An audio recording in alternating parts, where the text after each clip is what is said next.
کشمیر میں بھی رسول اللہ کے نعرے لگیں گے، فلسطین کی مسجد میں بھی نبی پاک کے نام کی اذانیں پڑھی جائیں گی، عراق پھر سے آباد ہوگا، عراق پھر سے آباد ہوگا، بغداد پھر سے آباد ہوگا، شام پھر سے آباد ہوگا، مصر کی یونیورسٹیاں پھر سے علم بانٹیں گی، انشاءاللہ گلی گلی، نگر نگر، کریا کریا، کوچا کوچا رسول اللہ کے نام کا جھنڈا لگے گا، اور پھر سے انشاءاللہ تعالی یہ پیغام امن پوری دنیا کو سنایا جائے گا۔ پھر سے ایک دفعہ رسول اللہ کا دین، یہ چونکہ ہمیشہ غالب ہونے کے لیے آیا ہے، یہ غالب ہو کے رہے گا۔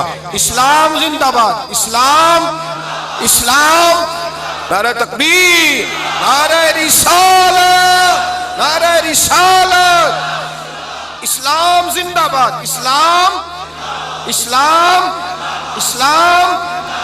سنیں اور غور کریں، میرے حبیب کریم صلی اللہ علیہ وسلم کے غلام حضرت عمر فاروق کے پوتے جناب سیدنا سالم بن عبداللہ بن عمر، پوتے حضرت عمر فاروق، آپ گئے حج کرنے، عمرہ کرنے، تو طواف کعبہ کر رہے تھے، طواف کعبہ کر رہے تھے تو ہشام بن عبد الملک گورنر تھا، مکے کا ملنے آ گیا، اس کو پتا تھا کہ یہ آئے ہیں حضرت تو میں کو خدمت کروں گا، جیسے طریقہ ہوتا ہے۔ حضرت سالم بن عبداللہ طواف کعبہ کر رہے تھے تو بادشاہ صاحب آگے کھڑے ہو گئے، کعبے کے دروازے کے سامنے آپ کھڑے ہیں، کہنے لگا حضور میں کوئی خدمت کرنا چاہتا تھا، کوئی خدمت کرا لیں۔ آپ فرمانے لگے تو بڑا بیوقوف ہے، اللہ کے گھر کے سامنے کھڑے ہو کے بھی میں دنیا داروں سے مانگوں، اللہ کے گھر کے سامنے کھڑے ہو کے بھی دنیا داروں سے مانگوں، چل دوڑ جا، یہ پتہ نہیں کہاں کھڑا ہے۔ کہنے لگا حضور میں باہر کھڑا ہوتا ہوں، آپ فارغ ہو کے آ جائیں۔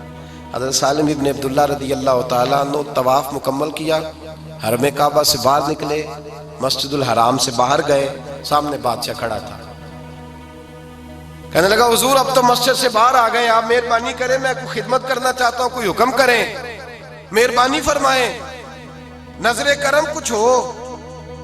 حضرت سالم ابن عبداللہ درویش آدمی، اسی کسے دے کچھ بھی نہیں لگ دے، نہ کوئی ساڈا دردی، سیدھی سادی طبیعت، سیدھی سادی، سانو تخت ہزارے دی لوڑ کیے، نالے کی لگے شہر ببول دے نال، اسی اپنی بال کے سیکنے ہیں، سانو کی لگے کسی اور دے نال۔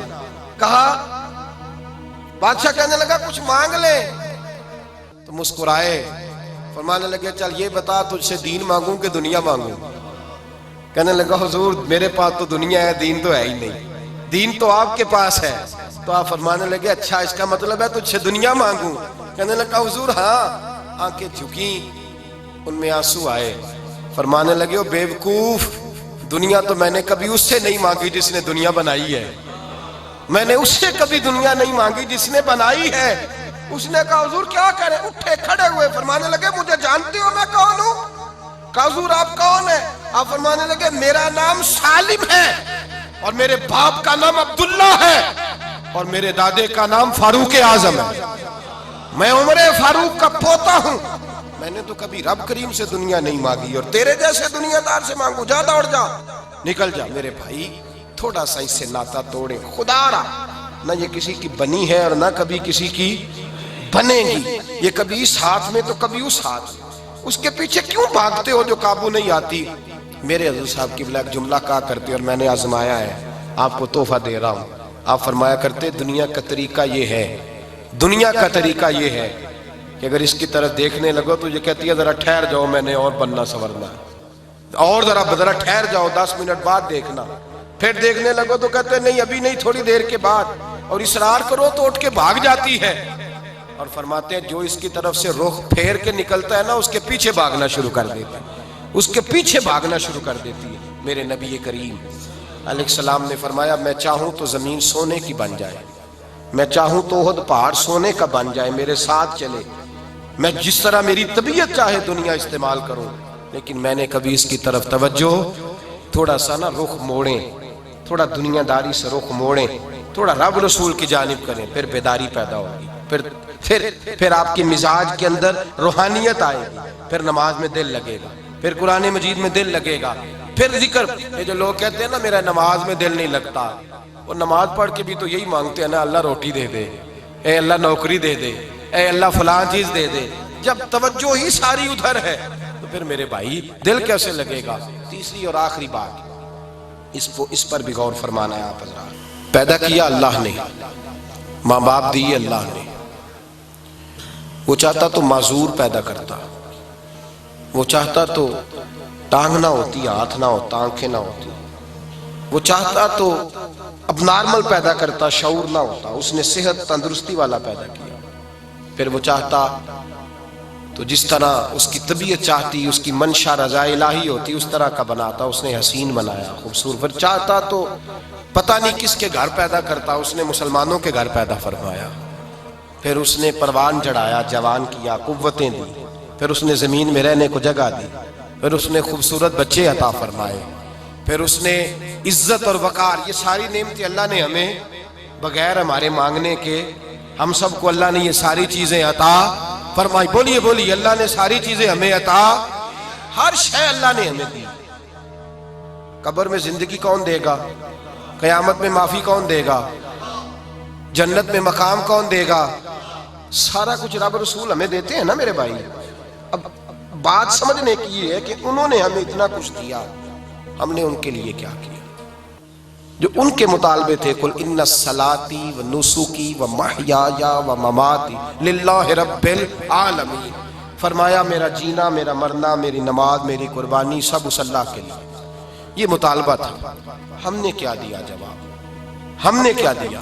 میرے بھائی، میرے محبوب کریم علیہ السلام کے غلاموں نے ہر چیز دین کے لیے پیش کر دی، ہر چیز۔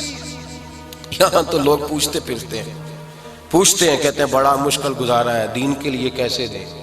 وہاں تو حضرت بلال حبشی بھی دیتے تھے، حضرت عمار بن یاسر بھی دیتے تھے، صہیب رومی بھی دیتے تھے، وہاں تو غرباء، فقراء، حضرت ابو لبابہ رضی اللہ تعالیٰ عنہ گھر گئے تو کہنے لگے سونے آپ اعلان کرتے ہیں، میری طبیعت پسند نہیں کرتی کہ حضور آپ کے اعلان کے بعد کوئی شے گھر میں رکھوں، حضور میں ہر شے دینا چاہتا ہوں، میری ساری قبول کر لیں، میں مسجد میں سو کے گزارا کر لوں گا، میں اصحاب صفا کے ساتھ روٹی کھا لوں گا۔ میرے حبیب نے فرمایا نہیں، سارا کچھ نہ دے، ایک حصہ دے، 3 حصے اپنے بچوں کے لیے رکھ لے۔ میرے بھائی، صحابہ نے ہر چیز پیش کی میرے محبوب کو، ہر چیز دین کے لیے وار دی، قربان کر دی، ہر شے میرے نبی کے نام انہوں نے کر دی، جوانیاں بھی، زندگیاں بھی۔ بدر میں 313 لوگ شہید ہوئے، ان میں سے کسی کی اولاد کو بعد میں نوکری نہیں ملی، حضور نے کہیں اعلان نہیں فرمایا تمہارے بچوں کو جاب ملے گی، عہدے ملیں گے، کسی کو نہیں ملا۔ احد میں جو لوگ شہید ہوئے ان کے نام جائیدادیں کوئی نہیں کی گئی، بعد میں نہیں کہا گیا کہ تمہیں، چونکہ تم لوگ شہید ہوئے ہو تمہیں جائیداد، کوئی شے ان کے نام دنیا داری کی نہیں کی گئی۔ صحابہ نے عرض کی حضور انہیں ملا کیا ہے؟ حضرت جابر ابن عبداللہ نے کہا حضور میرے ابا جی 10 بیٹیاں چھوڑ کے، قرضے چھوڑ کے شہید ہو گئے، انہیں ملا کیا ہے؟ تو میرے حبیب پاک نے فرمایا جتنے شہید ہوتے ہیں اللہ پردوں میں رہ کے کلام فرماتا ہے، جب تیرا باپ گیا ہے تو اللہ نے پردے اٹھا کے باتیں کی، اللہ نے پردے اپنے۔ اگر ایک بندہ تیری طرف سے ہدایت پا گیا، صبح سے لے کے شام تک کوشش کریں کسی ایک کوئی نماز کے لیے لائیں، کسی ایک کوئی دین کی بات بتلائیں، کسی ایک پر ہی محنت کریں، کسی ایک کو ہی کہیں کہ یار یہ گناہ ہے، یہ برائی ہے، یہ بدی ہے، کسی ایک پر جد و جہد کریں۔ ہم تنہا رہتے ہیں، ایسا نہیں ہوتا، ہمارے دوست ہوتے ہیں، یار ہوتے ہیں، ہمارا پورا جو ہے ایک حلقہ احباب ہوتا ہے۔ آج سے اپنا ارادہ کر لیں، تحریک اصلاح معاشرہ کے اس پلیٹ فارم سے آپ کو میسج دے رہا ہوں، ارادہ کر لیں کہ اس دن سونا نہیں جس دن کم از کم ایک شخص کو رسول اللہ کا پیغام نہیں دینا، اس دن سونا نہیں۔ ارادہ کر لیں آج نیند تب آئے گی جب کم از کم کسی ایک کو کچھ نہ ہو سکے تو کسی کو ٹیلی فون میں ملا لیں، کہیں بھائی میرا دل کرتا تھا تجھ سے پوچھوں تو نے آج نماز پڑھی ہے کہ نہیں پڑھی، میرا دل کرتا تھا تجھ سے پوچھوں کہ آج تو نے قرآن مجید کھولا ہے کہ نہیں کھولا، کسی ایک کو پیغام۔ یہ پیغام جب ہم دنیا میں لے کے اٹھیں گے تو پھر امت میں یہ کبھی نہ سوچیں کہ میرے کرنے سے کیا ہوگا، آپ کے کرنے سے سارا کچھ ہوگا۔ حضرت یوسف کو خریدنے کتنے لوگ آئے تھے؟ نام کس کا ملتا ہے جی؟ تو انہوں پتہ نہیں پہ داس دے گئے لوگ، کس کا نام آتا ہے؟ وہ جو وٹی لے کے آئی تھی، نام صرف اسی کا ہے، جس کا کام سب سے تھوڑا تھا، جس نے خریدا بھی، جو خرید کے لے گیا اس کا نام ہی نہیں آتا خریداروں میں، تو اپنا نام درج کرا۔ تو آگے بڑھ، دین کو بڑی ضرورت ہے۔ نوجوان گمراہی کے اس وادی میں چلا گیا۔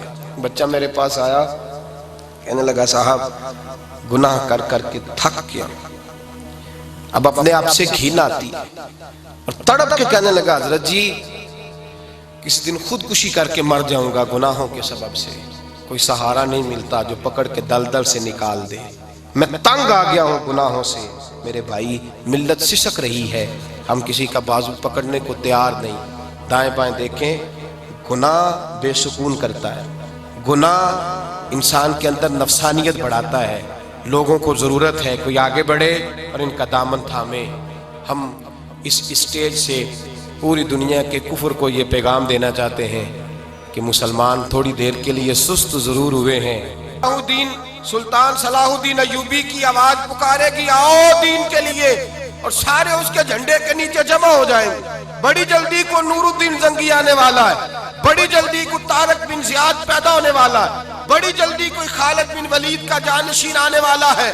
یہ سارے اس کے جھنڈے کے نیچے جمع ہوں گے، اسلام زندہ باد کا نعرہ لگائیں گے، اور پوری دنیا پہ جو پرچم لہرائے گا وہ محمد عربی کے دین کا پرچم ہوگا، وہ رسول اللہ کے نام کا پرچم ہوگا۔